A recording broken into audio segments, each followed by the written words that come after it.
말 한마디 한마디에 건강한 마음을 담아 전하는 여기는 라디오 구구절절입니다.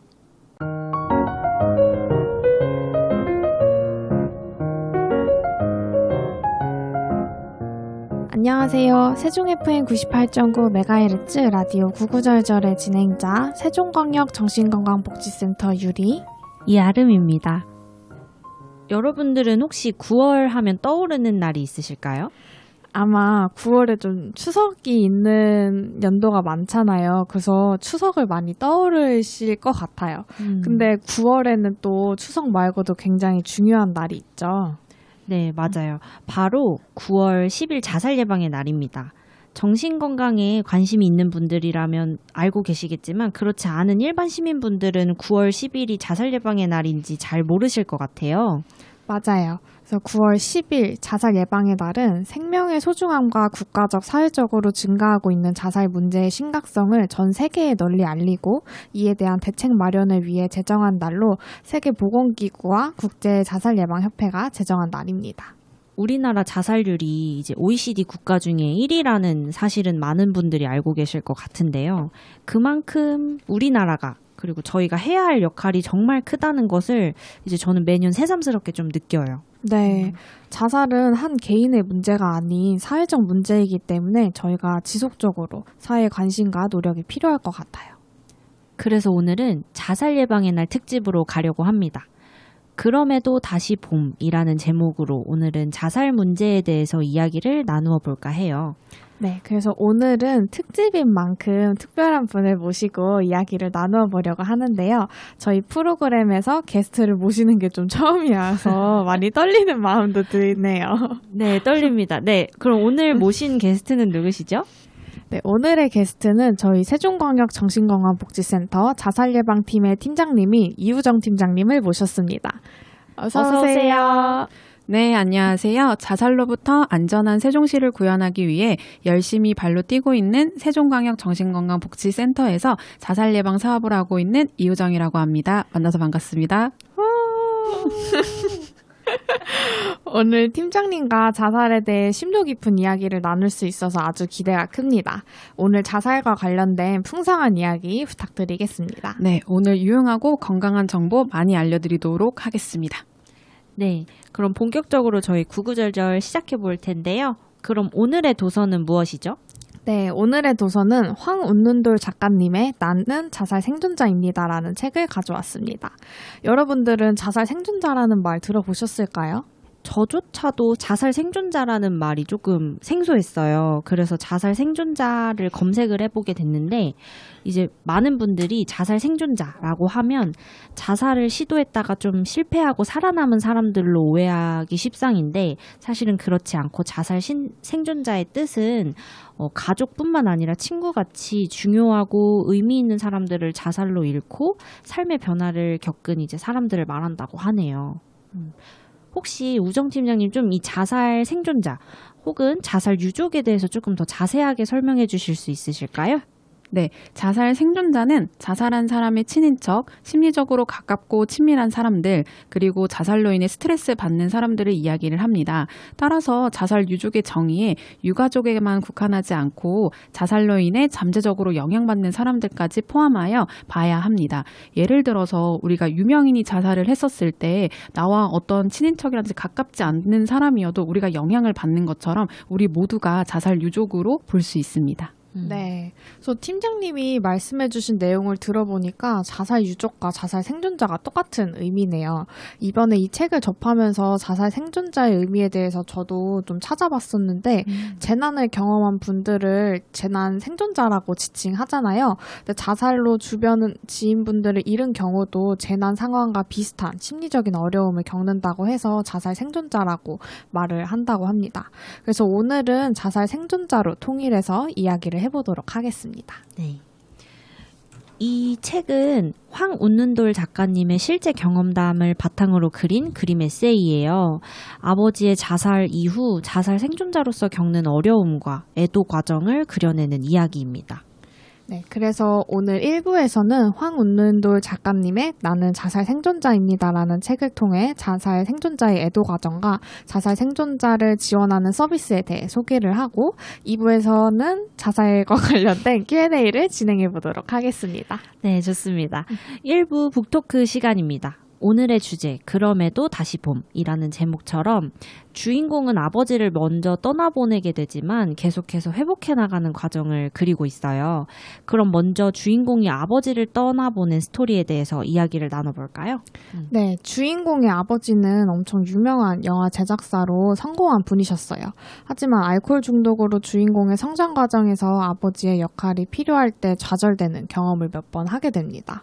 예를 들어 학원 선생님의 성추행이나 학교폭력 등에 대한 호소를 무시하거나 남자친구에게 성폭력을 당했을 때도 술에 취해 주인공을 도와주지 못하는 상황 등이 있었어요. 네, 그러던 어느 날 갑자기 어떠한 자살 위험 신호도 없이 그리고 유서도 없이 아버지는 자살로 사망하게 됩니다. 이후 주인공은 아버지를 떠나보내는 과정에서 제대로 가지지 못한 채 남은 부채를 갚기 위해 하루하루 생계를 이어나가는 버거운 상황들이 이어지죠. 그래서 유족으로서 당연히 느껴야 할 애도 반응도 경험하지 못하게 됩니다. 저는 이 이야기를 듣는데 좀 아버지께서 돌아가신 건 너무 안타까운 일이지만 다 1차원적으로 너무 아버지가 원망스럽더라고요. 그래서 오히려 이제 주인공이 상담을 시작할 때 아버지에 대한 좋은 그리고 완벽한 부분만 묘사하려고 했던 부분이 또 되게 의외였어요. 그래서 그때부터 좀 몰입을 해서 봤던 것 같고, 근데 이게 이제 아버지에 대한 양가 감정이었던 거죠. 주인공도 아버지가 굉장히 밉고 그때 나한테 왜 그랬냐 이렇게 원망의 말도 하고 싶었지만 돌아가신 아버지를 나쁘게 만드는 건 아니라고 생각해서 아버지에 대한 원망을 좀 참았던 거예요. 그게 조금 저한테 좀 인상 깊었던 부분이었던 것 같아요. 네, 그래서 책 속에 보면은 주인공이 이런 감정을 느꼈던 표현들이 나오게 되는데요. 책 페이지 95페이지에 나와 있는 구절을 한번 읽어드리겠습니다. 이 과정을 겪기 전까지는 애도란 그 사람을 예쁘게 종이배에 태워 보내주는 일이라고 생각했다. 그런데 직접 겪어보니 지난 과정을 통해 망자가 떠나고 모든 것이 달라진 삶을 직면해야만 했다. 라는 구절이 나오게 됩니다. 그래서 아마 유가족 분들은 갑작스러운 그 경험에 대해서 굉장히 혼란스러울 것 같기도 하고 막상 이 애도를 겪다 보면은 정말 다양한 감정들을 느끼게 되면서 많이 혼란스러워하는 경험들을 많이 느끼실 것 같아요. 네, 그래서 이게 정말 솔직한 마음이라고 전 느껴졌던 게 원망하거나 화가 나거나 아니면 좀 뭐 죄책감이라던가 이런 여러 가지 복잡한 감정이 들 때 또 그 고인을 나쁘게 얘기하면 안 될 것 같은 이 예쁘게 종이배에 태워 보내야 되는 것이 애도다라고 생각했던 이 마음이 대부분 그럴 것 같다고 생각을 했어요. 그래서 이 책을 혹시 자살 사건을 경험하셨거나 자살로 이제 주변을 잃으신 분들이 읽으면 좋겠다라고 생각했던 게 좀 건강한 애도는 그런 게 아닐 수 있습니다. 나를 좀 직면하는 게 필요해요. 라는 것들을 이렇게 이 주인공의 경험을 통해서 같이 경험해 주셨으면 좋겠다라는 생각이 들더라고요. 우정 팀장님 혹시 이 애도 과정 어떻게 보셨어요? 저도 이분을 보면서 조금 안타깝게 생각을 했던 게 사실 애도 과정을 밟는 과정이 굉장히 이분은 기셨어요. 왜냐면 처음 직면하는 것 자체가 제가 이제 책을 읽어봤었을 땐 4년 정도 지난 후에 이제 이 애도를 이제 경험을 하고자 이제 용기를 내셨는데 보통 이 유가족들이 느끼는 과정들이 처음에는 이제 망연자실 이 사실을 믿을 수 없다라는 이제 이 생각에다가 이제 어느 정도 시간이 지나면 이제 고인에 대한 그리움과 이제 갈망에 사로잡히시다가 어떻게 이 사람이 나한테 이런 상처를 주지라고 하면서 오히려 분노감을 또 이제 표출하시기도 해요. 그러다가 이제 내가 그래도 나 이렇게 떠난 사람인데 내가 어떻게 이 사람한테 이런 감정을 느끼지 또 죄책감을 또 갖기도 하시고 다음에 이제 어느 정도 시간이 지나면 다시 이제 일상으로 회복을 하면서 고인에 대한 추억을 떠올릴 수 있는 정도까지 이제 되시거든요. 근데 이런 애도 과정을 제가 이제 뭐 4단계로 설명을 드리긴 했지만 사실 유족마다 그 반응하는 순서는 없어요. 그래서 내가 어떤 반응들을 먼저 경험하느냐에 따라서 거기에 맞게 이제 도움을 받으시면 될 것 같은데 이 유족분들이 저는 좀 안타까운 게 본인들이 느끼는 감정들이 지금 이게 자기가 어느 이제 반응을 보이는지에 대한 인지조차 없으니까 지금 내가 잘 애도를 하고 있는가에 대한 것도 생각하시지 못하시는 것 같아서 조금 많이 안타까웠어요. 더불어서 또 만약에 그러니까 이 주인공한테도 나타났던 건데 이제 우정 팀장님이 말씀해 주셨던 것처럼 각자 같은 사건을 경험하고도 그 심리적인 반응이 다르게 나타날 수도 있잖아요. 근데 같은 감정을 가지고 있지 않을 때 그 사람에 대한 어떤 배신감? 어떤 그런 거, 이제 나쁜 감정은 또 느끼지 않아도 된다. 사람마다 오는 그 감정의 순서가 다르다라는 걸 또 알려주는 구절이 있었잖아요. 맞아요. 우정 팀장님 혹시 읽어주실 수 있으실까요? 네. 페이지 262쪽이고 내용은 혈육인 유가족이라고 해도 서로 공감하기 어렵거나 애도의 과정이 다를 수 있다. 반드시 모두가 같은 선로에서 열차에 탑승하는 것은 아니다라는 구절이 있습니다. 이것도 그래서 같이 이 메시지도 되게 전달해주고 싶었어요. 내가 어떤 감정의 선에 있는 거를 인지하는 것도 굉장히 중요하지만 모든 사람들이 다 같은 반응을 반응을 경험할 필요는 없다. 내 순서에 따라서 나한테 적절한 도움을 받는 게 필요하다라는 또 이야기를 해드리고 싶었어요. 네. 혹시 이 라디오를 듣고 계시는 자살 생존자분들에게 좀 제가 해드리고 싶은 말이 있는데요. 이 애도 반응은 앞서 설명드린 것처럼 각자의 반응들이 굉장히 다릅니다. 그렇기 때문에 예를 들면 내가 같은 직장 동료를 잃은 상황에서 저 사람은 굉장히 일상생활도 잘 복귀하고 직장도 잘 다니고 있는데 나는 왜 이렇게 직장 생활하는 것도 힘들고 일상이 힘들까? 서로 다른 모습을 보이면 굉장히 본인이 나 스스로 좀 이상하지 않은가에 대해서 또 고민하시고 상처받으시는 분들이 굉장히 많이 있으시거든요. 근데 유족으로서 당연히 겪어야 하는 반응들을 지금 경험하고 있는 거기 때문에 자신의 감정을 오롯이 좀 받아들이는 거가 애도 반응의 첫 번째 시작이라고 좀 꼭 말씀드리고 싶었습니다. 네. 그래서 유가족 분들이 이런 애도 과정에서 혼자 스스로 감정을 직면하고 감정을 이렇게 겪는 것이 어려운데 책 속을 보니까는 애도 과정에서 심리부검이라는 과정이 나오게 되더라고요. 우정 팀장님, 심리부검이란 어떤 것이죠? 네, 심리부검이란 고인이 왜 자살했을까에 대한 답을 유추하기 위해 전문가의 안내에 따라서 고인이 살아생전 어떤 사람이었는지, 사망 전에 어떤 일들을 겪었는지, 또 어떠한 변화가 있었는지 회상하면서 자살에 이르게 된 원인을 추정하고 고인의 삶은 통합해 나가는 면담 기법 중에 하나입니다.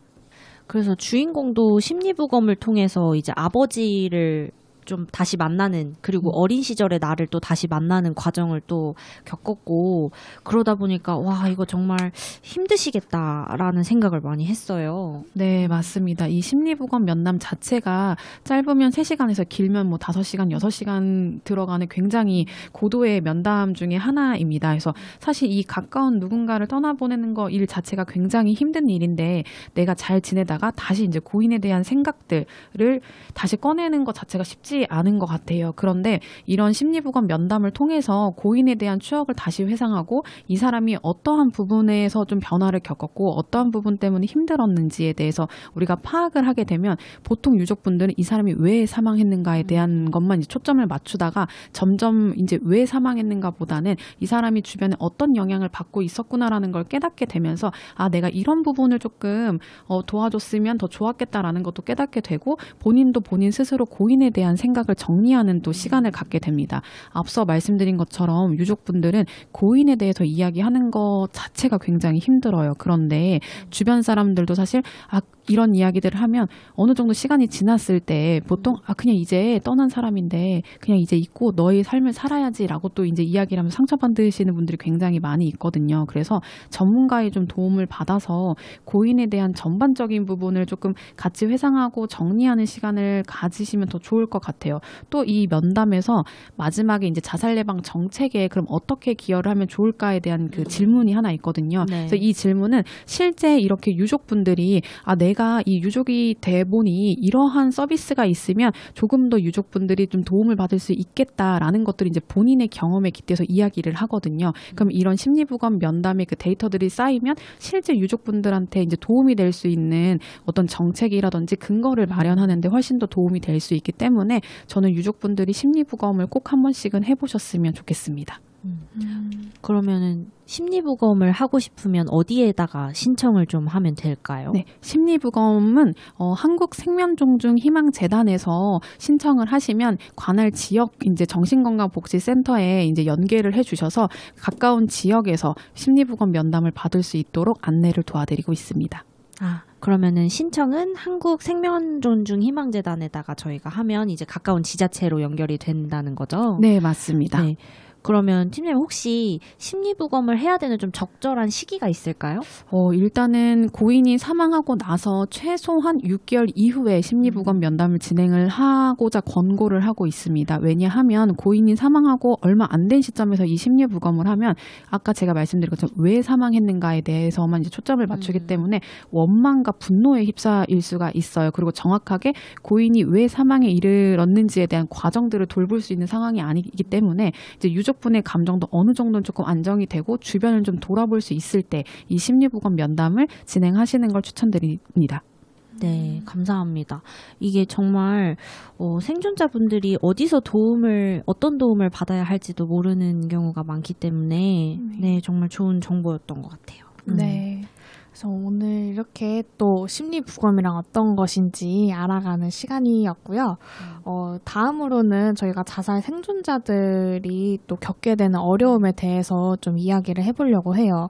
그래서 제가 책을 봤었을 때 되게 충격받은 에피소드가 하나 있었어요. 주인공이 아버지가 돌아가신 이후에 결혼을 앞둔 주인공의 친구가 내 결혼식에 참석하지 말라라고 이렇게 얘기하는 장면이 나오게 됩니다. 네, 맞아요. 저도 예전에 그 유족 상담을 했었을 때 들었던 이야기가 너무 똑같아서 사실 굉장히 놀랐었는데요. 이 유족분들도 실제로 가까운 지인에게 이렇게 좀 상처받는 일들이 굉장히 많이 있다고 해요. 결혼식에 못 오게 한다든지 아니면 돌잔치를 못 오게 한다든지 어떤 이렇게 축하할 자리에 유족이 오는 거에 대한 거부감이 좀 많이들 있으시다고 이야기를 들어서 저도 그 당시에 굉장히 이게 맞나? 라는 생각을 좀 들었던 것 같아요. 약간 두 번 상처받는 느낌이에요. 그렇긴 하죠. 그래서 사실 그 주변 지인들의 마음도 이해가 가면서도 어쨌든 그 자살 생존자에 대한 배려를 너무 못 해주는 경우들도 있겠다라는 생각이 들더라고요. 네. 저는 사실 이해가 잘 안 돼요. 이게 양쪽의 입장에 대해서 저도 유리 선생님이 이야기하신 것처럼 좀 이해는 가지만 어쨌든 유족분들이 용기를 내서 다시 이제 일상에 복귀를 하려고 이렇게 여러 가지 이제 좀 행동들을 하시는 건데 거기에 계속 이렇게 브레이크가 걸리면 유족분들이 다시 좀 일어나시는데 시간이 굉장히 오래 걸리시지 않을까라는 생각이 좀 듭니다. 네. 그리고 두 번째로는 슬픔을 또 강요하는 사회적인 인식도 좀 문제인 점이 있는 것 같아요. 그래서 책에 184페이지에 나오는 내용인데요. 보편적인 무례함이라는 제목으로 이어지는 에피소드입니다. 작가님은 좀 여러 언론사들이랑 이제 인터뷰를 많이 하셨다고 했는데 이때마다 자살 생존자들에게 슬픔을 유도하는 질문들을 많이 받은 경험을 좀 풀어주셨어요. 그래서 관련 구절 읽어드리겠습니다. 왜 우리를 피해자성에 가둘까? 나는 때때로 즐거움을 느낀다. 일상 속에서 작은 기쁨을 찾고 행복한 마음으로 아빠를 기억한다. 그런데 많은 인터뷰어가 내가 우는 순간을 기다리는 듯 했다. 괴로움과 트라우마로 점철된 삶을 끄집어내고 싶어 했다. 네, 이 부분을 보고서 저도 생각나는 그 모 연예인 인터뷰가 있었는데요. 자살로 이제 동료를 잃고 난 다음에 그 기자님들이나 인터뷰를 할 때마다 자기한테 그 자살로 잃은 고인에 대한 좀 눈물을 강요하는 것 같은 느낌이 들었대요. 그래서 자연스럽게 고인에 대한 언급을 좀 피하게 됐었고, 근데 지금은 완전히 괜찮지는 않지만 지나치게 슬프지 않기 때문에 이제는 그 언급을 굳이 피하지 않아도 될 것 같다. 자연스럽게 이야기를 하고 싶다. 그리고 너무 우리를 안쓰럽게 보지 않았으면 좋겠다라는 인터뷰가 저는 되게 인상 깊었는데 이 부분을 보면서 저는 그분이 생각이 나더라고요. 그러면서 이제 이 책 뒤편에 한국생명존중희망재단에서 배포한 유족 권리장전이 있었는데 이 내용 중에 8번 항목이 그래서 더 와닿았어요. 그래서 8번 항목을 제가 조금 읽어드리면 나는 자살로 떠난 사람에 대하여 그가 죽기 직전 또는 죽을 당시의 상황과 관계없이 좋은 감정을 가질 권리가 있다.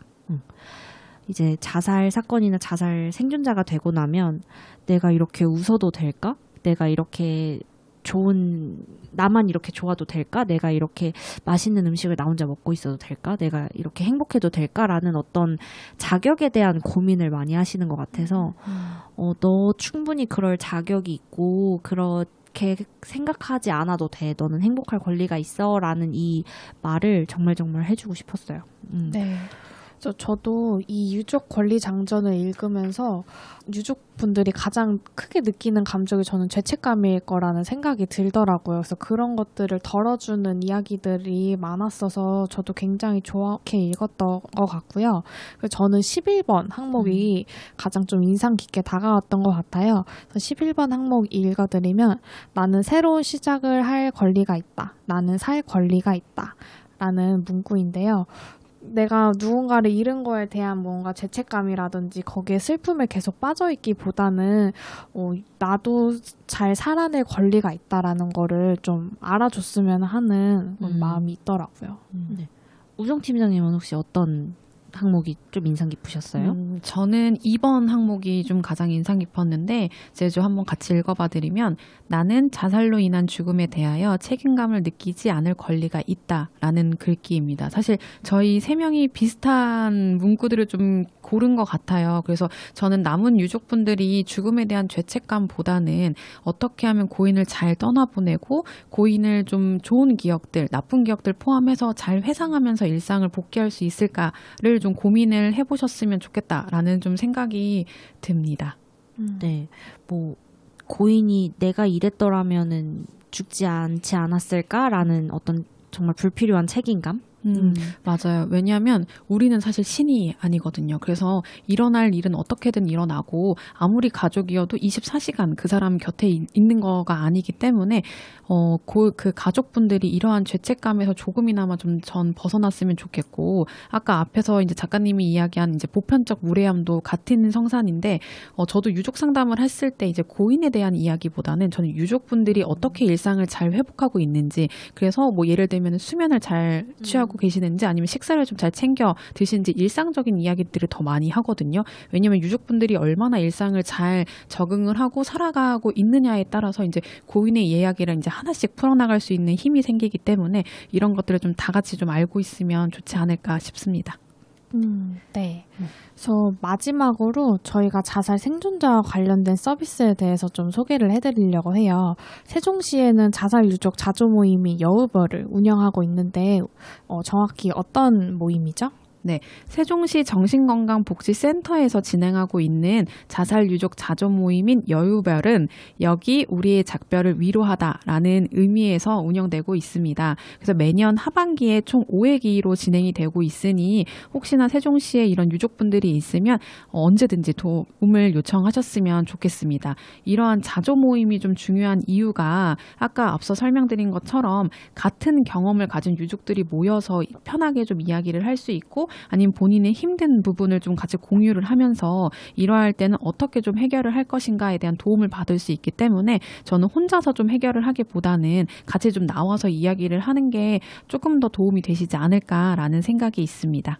책에서 주인공도 이런 자조 모임을 통해서 좀 많이 힘을 얻고 정서적 지지를 얻었던 걸 볼 수 있었는데요. 세종 시민분들도 여우별 이용하셔가지고 좀 많은 의지와 위로를 얻으셨으면 좋겠습니다. 이게 주인공도 뉴스에서 이제 자살 사건이 보도되고 하면 좀 흔들리고 심리적으로 불안정한데 그럴 때마다 이 자조 모임이 굉장한 지지체계가 되더라고요.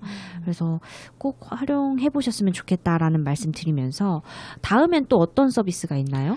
네, 저희 세종광역 정신건강복지센터에서도 자살 유족 원스톱 서비스 다시 봄날이라는 사업들을 진행하고 있습니다. 오늘 아마 라디오 초반에 이야기한 그럼에도 다시 봄과 굉장히 비슷한 이름이기도 하죠. 이 다시 봄날은 유족의 마음이 다시 회복되어 따뜻한 봄날을 맞이할 수 있기를 그리고 다시 돌아온 봄날처럼 이전 같은 일상을 돌아갈 수 있도록 도와주는 서비스다라고 생각을 해주시면 될 것 같습니다. 그래서 조금 더 자세하게 설명드리면 이 다시 봄날 서비스에서는 이제 세종시 거주하고 있는 유족분들에게 환경경제 지원금을 지원해주는 서비스예요.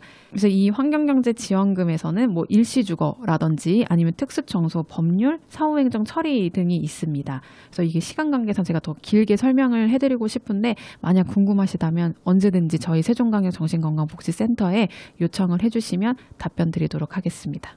네, 직접 문의할 수 있는 전화번호도 따로 있는 걸로 알고 있는데요. 네, 맞습니다. 자살 유족분들이 언제든지 편하게 이용하실 수 있는 전화번호가 따로 있는데요. 044-864-0199번으로 연락 주시면 언제든지 유족 전담 인력이 여러분들을 기다리고 있습니다. 네, 혹시 전화가 어려우신 분들은 저희 자살예방팀에서 이번에 홈페이지를 따로 구축을 했어요. 그래서 세종광역정신건강복지센터 들어오셔서 하단 부분에 자살예방 사업 누르시면 자살예방 사업 페이지로 넘어가니까요. 그 홈페이지 통해서 다시 봄 날 어떤 사업들이 있는지 확인해 보시면 좋을 것 같습니다. 네, 그래서 오늘 이렇게 자살 유가족에 대해서 이야기를 나눠봤는데 사실 듣고 계시는 분들은 또 자살에 대한 용어 자체를 불편해하시는 분들도 있을 것 같아요.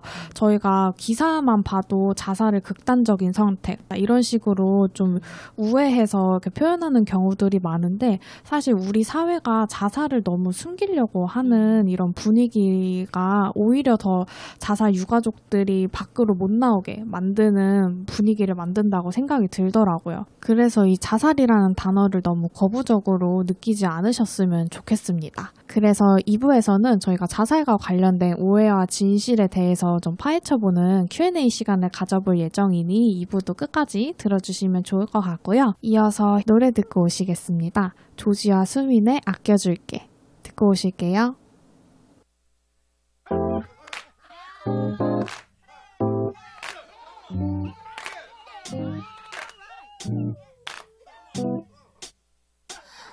지루해서 보이지 않았던 모든 것 누구에겐 삶 누구에겐 시간 누구에겐 사랑 다시 만져보고 말 걸어줄게 애틋한 눈 하고 바라볼게 내가 너에게 숨결을 불어넣어줄게 내시적이죠 유리창을 통해 내 마음을 비추는 사랑스럽고 나른한 저 빛처럼 예쁜 모든 것들에게 미안해 난 매일 빛나고 있었는데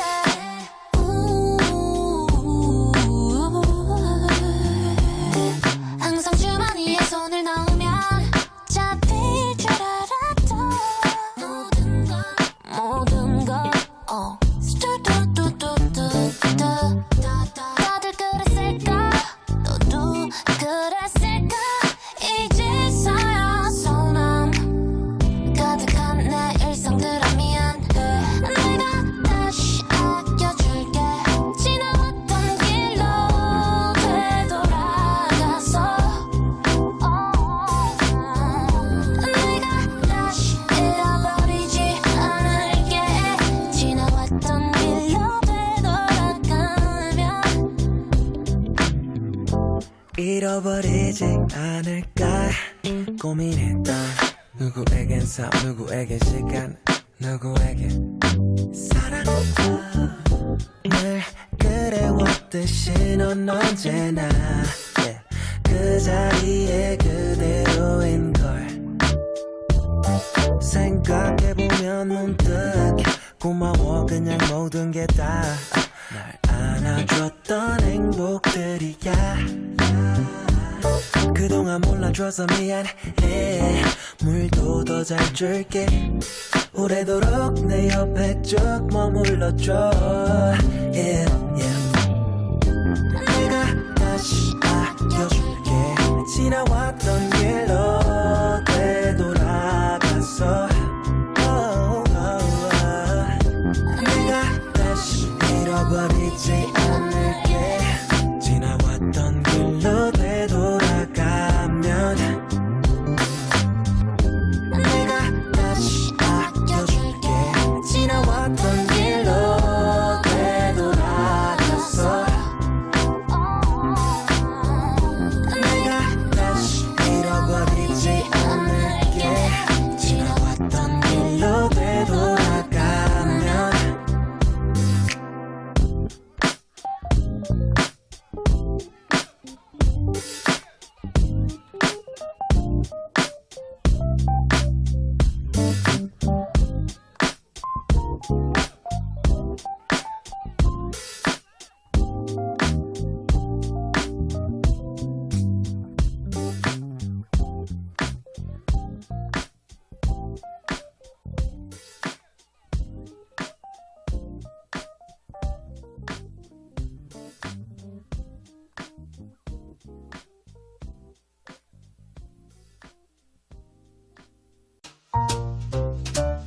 네, 2부가 돌아왔습니다. 2부에서는 자살과 관련된 오해와 진실을 파헤쳐보는 Q&A 시간을 가져보겠습니다.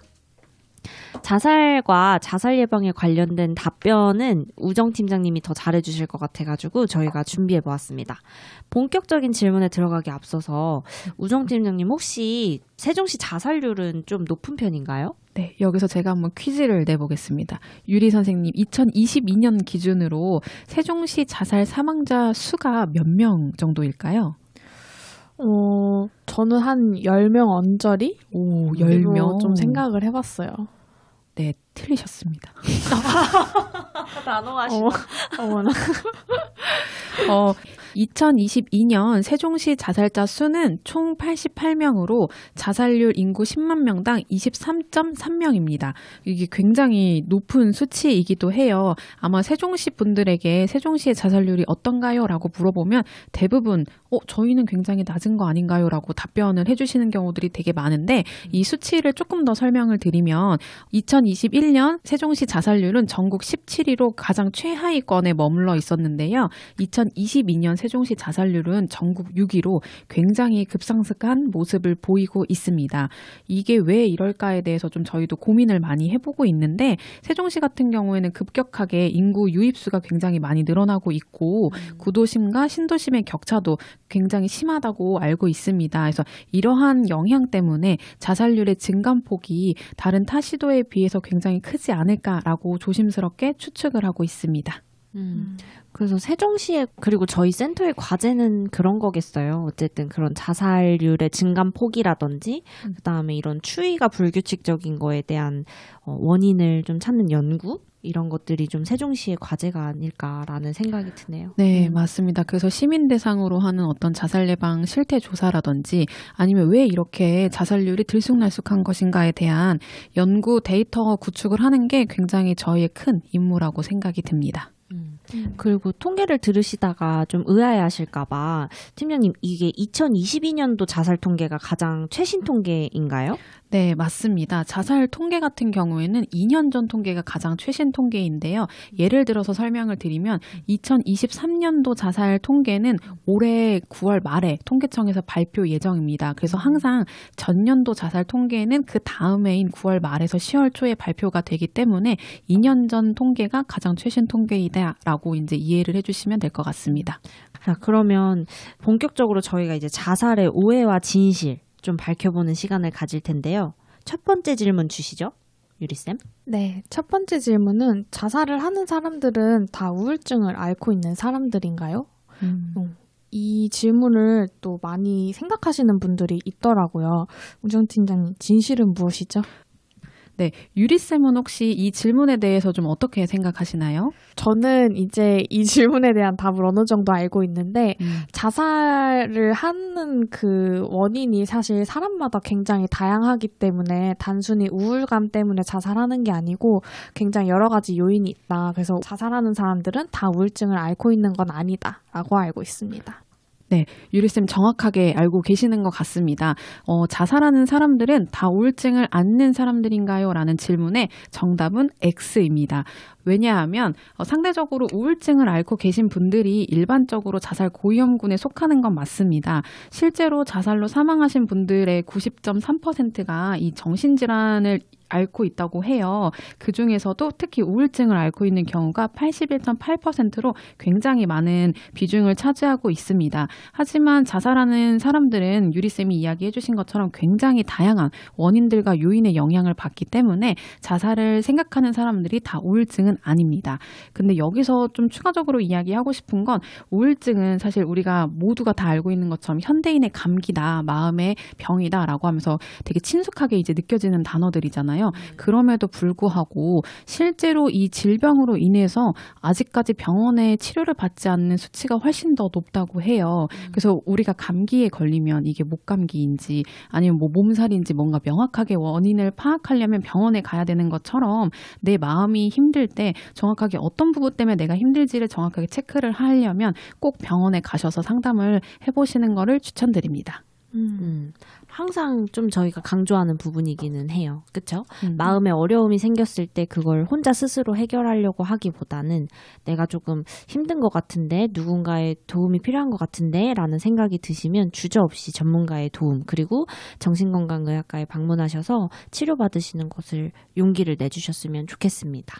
네. 그래서 우정 팀장님께서 이제 자살 사망자 중 우울증을 앓고 계신 분들의 비율은 높으나 전부가 그렇지 않다라는 이제 답변 드리면서 두 번째 질문 드리도록 하겠습니다. 자살의 위험을 가지고 있는 사람에게 자살을 직접적으로 언급을 해도 될까요? 네, 이 질문도 사실 제가 교육을 하거나 어떤 이 설명회를 갔었을 때 가장 많이 듣는 질문 중에 하나입니다. 정답을 바로 좀 말씀드리면 자살을 생각하는 사람에게 자살에 대해서 직접적으로 언급을 해야 하는 게 맞습니다.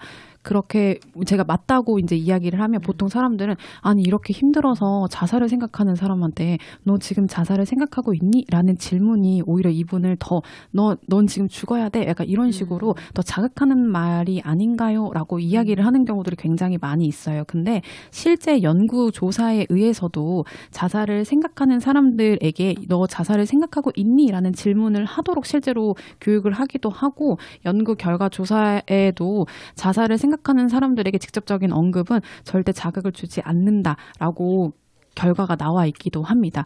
왜냐하면 우리가 친구 관계에서도 이 사람이 어떤 부분 때문에 좀 힘든지에 대해서 우리가 파악을 하려면 정확하게 좀 질문을 해야 하는 것처럼 자살을 생각하는 사람도 이 사람이 왜 죽음에 대해서 선택을 하려고 하는지 왜 힘든지에 대해서 명확하게 알려면 명확하게 질문을 하는 게 굉장히 중요합니다. 그렇게 명확하게 질문을 해야 또 우리가 이 사람이 어떠한 도움이 필요한지를 적절하게 빠르게 파악할 수 있기 때문에 명확한 도움과 즉각적인 개입을 해주려면 직접적인 언급 그리고 명확한 질문이 굉장히 중요합니다. 맞아요. 저도 종종 이제 문의 전화 오시는 것 중에 가족이나 친구가 안 좋은 생각을 하고 있는 것 같은데 어떻게 도움을 줘야 될지 모르겠어요. 이렇게 전화 오시는 경우가 많아요. 그러면 안 좋은 생각이라는 게 혹시 죽고 싶거나 자살에 대한 생각을 말씀하시는 걸까요? 라고 저도 한번 되묻거든요. 그러면 그분도 그렇다고 이야기를 해요. 그래서 앞서 1부에서 유리 선생님이 말씀해 주신 대로 자살이란 단어 자체에 일단 불편감을 먼저 많이 느끼고 계시니까 이걸 내가 뱉어도 되나? 라고 또 어려움을 느끼시는 것 같고 그리고 그분들한테도 저도 말씀드리거든요. 혹시 그러면 가족이나 친구분이 죽고 싶은지 그리고 자살에 대한 생각을 하고 싶은지 직접적으로 여쭤보셔라. 그리고 그렇다고 하면 빨리 이제 상담을 받거나 치료를 받을 수 있게 도움을 주시면 좋을 것 같다라고 하는데 그 질문을 하는 거를 좀 어렵다고 말씀하시는 분들이 좀 계시더라고요. 왜냐면 이게 우리가 연습이 안 돼 있어서 사실 그렇습니다. 우리나라 통념상 말씀해 주신 것처럼 자살에 대해서 굉장히 금기시되는 그 분위기가 이미 형성되어 있기 때문에 이 단어 자체 죽음에 대해서 이야기 꺼내는 것 자체가 굉장히 하면 안 되는 말이다 라고가 이미 너무 되어 있어요. 근데 우리가 먼저 이 질문을 해주지 않으면 사실 여러분들도 생각을 해보면 내가 너무 어떤 인생의 시기에 너무 힘들어서 삶을 포기하고 싶을 때가 분명히 한 번씩은 있을 거란 말이에요. 근데 그런 시기에 누군가가 나의 힘듦을 좀 알아봐줬으면 좋겠다라고 이제 표현을 하기도 하는데 그걸 아무도 알아차리지 않고 나에게 어떠한 질문도 하지 않는다고 하면 이 사람은 사실 말할 수 있는 기회조차 없기 때문에 우리가 꼭 이런 그냥 힘든 사람을 보면 너 왜 힘드니? 나는 지금 이런 것 때문에 힘들어 라고 이야기를 좀 자유롭게 할 수 있는 좀 사회가 됐으면 하는 바람이기도 합니다. 그래서 지금 이걸 듣고 계시는 분들 중에서도 혹시 내가 어떻게 질문을 해야 될까라고 궁금하신 분들이 있을 것 같아요. 그래서 좀 이상적인 것 하나와 혹시 대체로 조금 더 편하게 좀 하실 수 있는 응용 질문들을 좀 몇 개 알려주실 수 있으실까요? 명석은 지금 혹시 자살을 생각하고 있나요? 라는 질문을 실제적으로 이제 질문을 하게끔 교육을 저희는 하고 있고요. 근데 사실 연습이 되지 않는 상황에서 힘들어하는 사람에게 자살을 생각하고 있니? 라는 질문 자체가 굉장히 하는 사람도 부담이기도 하거든요. 그래서 좀 그 앞에 보기 단계에서 여러 가지 그 신호들이 있는데 예를 들면은 지금 너 평소와 달리 말도 많이 없고 굉장히 좀 힘들어 보이는데 보통 이럴 때 다른 사람들은 죽음에 대해서 생각을 한다는데 혹시 너도 죽음에 대해서 생각을 하고 있는 거야? 라고 이야기를 하기도 합니다. 그래서 앞에 배웠던 뭐 언어, 행동, 상황적 신호들을 이 죽음에 관련된 질문과 섞어서 이제 이야기를 하는 거죠. 그래서 이 신호들에 대해서도 시민이 누구라면 이 보고 듣고 말하기 교육을 이제 들으실 수 있으니까요. 이 교육도 한 번씩은 꼭 들어보셨으면 좋겠습니다. 네. 중고등학교에 나가서 교육하시기도 하시고, 뭐 공무원분들 대상이나 소방, 경찰, 뭐 군인분들도 들으시더라고요. 그래서 어쨌든 자살이 저희한테 멀리 있는 일이 아니니까 여러분들도 꼭 이 질문, 지금 혹시 자살 생각을 하고 있나요? 너 혹시 지금 자살 생각하고 있니? 라는 질문을 꼭 명심하셔서 주변에 힘들어하고 계시는 분들이 있으면 직접적으로 꼭 물어봐 주세요. 네. 다음으로 그러면 세 번째 질문 드리도록 하겠습니다. 세 번째 질문은 삶의 고통으로 인해 괴로워하는 분들이 그럼에도 살아가야 되는 이유는 무엇인가요? 저는 오늘 여러 가지 이제 준비해 주신 질문 중에서 이 질문이 가장 좀 중요하다고 생각이 듭니다. 왜냐하면 이 자살을 생각하는 사람들은 흔히 죽고 싶은 마음만 있을 거다라고 이제 생각들을 많이 하세요. 근데 자세하게 살펴보면 그분들은 한편에는 죽고 싶다라는 생각이 있는 반면에 한편으로는 나 좀 도와주세요, 나 좀 살려주세요라고 하는 살고 싶은 감정들이 있거든요. 그래서 이 양극의 감정을 우리는 양가 감정이라고 하는데 실제로 이 자살에 대해서 생각하는 사람들은 이러한 양가 감정 때문에 더 많이 혼란스럽고 더 많이 힘드시다고 합니다. 그래서 우리가 앞서서 이제 답변 드린 것처럼 너 지금 죽음에 대해서 생각하고 있니? 라고 이제 질문을 하고 이 사람이 왜 힘든지에 대해서 이야기를 들어줬으면 거기서 끝나는 게 아니라 그럼에도 불구하고 네가 여태까지 잘 버텼던 힘은 뭔지, 그러니까 삶에 대한 자극을 시켜주는 게 굉장히 중요하기 때문에 저는 그럼에도 살아가는 이유에 대해서는 꼭 누구나 이 질문에 대한 답변을 좀 생각을 한번 해보셨으면 좋겠어요. 그래서 이게 뭐 살아가는 이유가 뭐냐라고 하면 너무 좀 무거우니까 저는 좀 말을 돌려서 평소에 좀 스트레스를 언제 받나요? 혹시 그 스트레스를 어떻게 해소를 하나요? 라고 이제 질문을 먼저 돌려서 그 해소한 경험들이 이 사람이 어쨌든 하루하루를 버틸 수 있는 힘이 될 수 있기 때문에 그 힘을 자기가 본인이 알고 있는지를 좀 파악을 하기도 합니다. 그런 행동이나 그런 관리 방법도 있고 그러다 보면 뭐 예를 들어 키우는 반려동물이 되기도 하고 그렇죠. 뭐 친구나 아니면 내가 하고 있는 어떤 일이나 뭐 취미 같은 것들 맞아요. 사실 이거에 대한 답은 정답은 없고 뭐 이렇게 교육적으로 말씀드리면 어떠한 신념이나 가치가 될 수 있는 거고 여기선 이제 뭐 가족이나 말씀해 주신 것처럼 반려동물도 들어갈 수 있고 아니면 어떤 성취감 때문에 또 살아가시는 분들도 있거든요. 성취라든지 요새는 또 종교도 굉장히 많이 또 도움이 되기 때문에 종교 부분에도 있습니다. 그래서 본인이 평소에 어떤 부분에서 스트레스 관리를 잘 하고 있는지가 좀 본인의 정신 건강을 지키는데 가장 첫 번째 발걸음이다라고 생각이 듭니다. 그럼 우정 팀장님은 살아가는 이유가 어떻게 되시나요? 저는 일단 반려동물 이야기 해주신 것처럼 저에게 아주 작고 귀여운 검은 고양이가 있습니다. 작은 거 맞아요? 좀 크긴 한데요. 이름이 나비라고 나비가 저희 삶에 있어서 왜냐면 제가 조금 정서적으로 힘들 때 이 친구가 저한테 이제 유기묘여가지고 저한테 왔던 친구여서 저한테는 이 고양이가 단순한 고양이가 아니라 정말 하루하루를 버틸 수 있게끔 해주는 이제 친구라고 좀 생각이 들어요. 실제적으로 뭔가 오늘 일이 너무너무 힘들었는데 집에 그냥 가서 이제 고양이가 제가 누워있으면 이제 배 위로 이렇게 올라오거든요. 그러면 그 배 위에 올라온 따뜻한 체온을 이제 느끼면서 이렇게 쓰다듬는 것만으로도 좀 저는 안정을 좀 취한다라고 좀 생각이 들어서 저는 지금은 좀 반려동물인 것 같아요.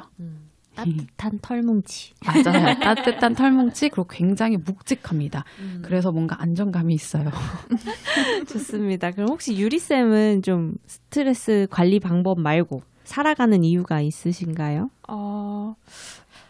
제가 그냥 단순하게 뭐 살아가는 이유를 말하자면은 저는 뭐 이것저것 경험해보고 싶은 것도 많고 세상을 구경할 게 정말 많잖아요. 맞아요. 그래서 그런 것들을 하나하나 좀 경험해 가기 위해서 좀 살아가는 이유가 있는 것 같고, 아까 이제 우정 팀장님이 말씀해주신 것처럼 뭔가 지지 체계나 뭐 저를 좀 지지하는 자원에 대해서 얘기를 한다면은 저는 가족이 저의 좀 지지 자원인 것 같아요.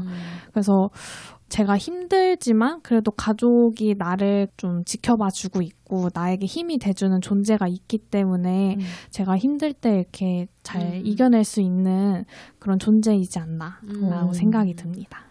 좋네요. 그러면 아름 팀장님은 혹시 어떤 살아가는 이유. 네, 살아가는 이유가 뭐가 있을까요? 저는 살아가는 이유라고 하면 조금 거창해서 저 스스로에게는 좀 거창하게 느껴져서 지금 잘 떠오르진 않는 것 같아요.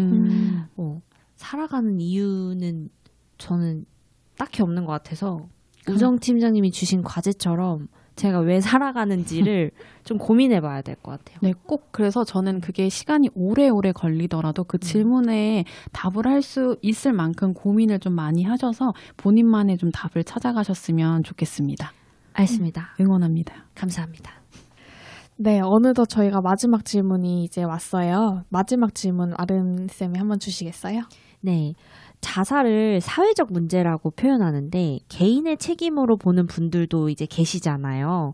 이게 왜 사회적으로 개입이 필요한 걸까요? 이것도 그 자살을 금기시하는 우리나라의 하나의 분위기랑도 조금 맞물리는 질문인 것 같기도 해요. 사실 앞서 유리 선생님이 이야기해 주신 것처럼 자살은 어떤 한 가지 요인으로만 발생하는 것이 아닌 굉장히 다양한 요인들이 복합적으로 뭉쳐져서 발생하는 일이다라고 이제 생각을 하는데, 실제로 이 한국생명존중희망재단의 연구 결과에 따르면 자살 사망자들의 생애 스트레스 사건이 평균 3.5개 정도 된다고 합니다. 그렇기 때문에 이 자살이 개인이 문제라고 보기보다는 우리가 한 명이 자살로 사망을 했었을 때 그로 인해 영향받는 사람이 3명, 최소 5명에서 10명 정도라고 해요. 그러면 아까 말씀드린 세종시 자살자 수가 88명을 기준으로 하면은 유족에 영향받는 사람들이 유족 포함해서 그럼 한 세종시만 440명에서 한 880명 정도 굉장히 많은 수의 사람들이 영향을 받는다라고 보기 때문에 이것도 이제는 개인의 문제라기보다는 그냥 하나의 사회적인 문화로서 우리가 다 함께 조금 이겨내야 하는 문제이지 않을까 싶습니다. 네, 저도 단편적으로 앞에 일부에서 말씀드렸던 뭐 좀 보편적 불평감이나 뭐 그런 것들이 사회적인 인식을 저희가 변화시켜야 된다고 얘기를 하잖아요. 그래서 사회적인 인식을 변화시켜야 된다는 것 자체가 사회적으로 노력해야 된다라는 말로 저는 느껴졌어요. 이제 개인이 사회적인 관점을 변화시키기가 어렵잖아요. 그렇기 때문에 사회적으로 개입이 필요하다라는 저는 생각이 그냥 이렇게 단순하게 그냥 그렇게 들더라고요. 맞아요. 이게 예를 들면 교통사고 관련해서 캠페인을 굉장히 우리나라에서 대대적으로 진행을 했었어요. 뭐 안전벨트 매는 맞아요. 안전벨트 매고 막 표어도 하고 아마 고속도로 가면은 뭐 333 막 이런 식으로 굉장히 많이 했었는데, 그런 대대적인 캠페인이 어쨌든 그 나라에서 국가에서 이제 시행하는 캠페인이다 보니 우리가 그냥 이렇게 지나만 가도 눈에 계속 띄니까 사람들이 이제 인지를 하기 시작하잖아요. 네. 그러면서 교통사고 사망자 수가 캠페인 이후에 굉장히 급격하게 감소 추세를 보였거든요. 이거를 좀 예시를 들면 사실 자살 예방도 국가적으로 이렇게 대대적인 어떤 홍보나 인식 개선을 한다고 하면 자살자 수를 좀 줄이는 데 있어서 굉장히 좀 큰 도움이 되지 않을까 싶습니다. 네, 좀 국가 안전망, 사회적 안전망이 저희가 좀 튼튼해지고 견고해지면 다 같이 저희가 좀 예방할 수 있는 문제가 아닐까 싶습니다.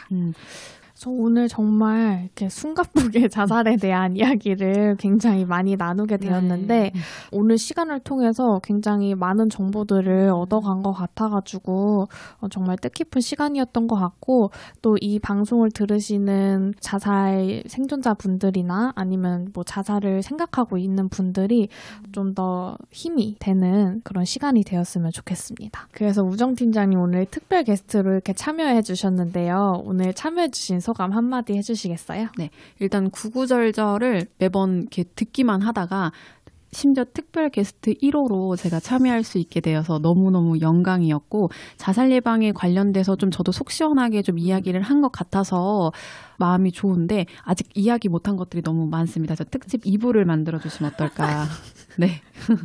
맞아요. 자살 예방 영역이 정말 나눌 말도 많고, 그렇죠. 네, 그리고 오늘 이 시간이 부족했을 거라고 생각합니다. 네, 그래서 앞으로도 많이 찾아주시길 바라겠습니다. 네, 감사합니다. 그래서 2부를 기대하면서 오늘 클로징 멘트는 우정 팀장님이 한번 해주시겠어요? 네, 그 1부에서 언급됐던 책의 일부 부분인데요.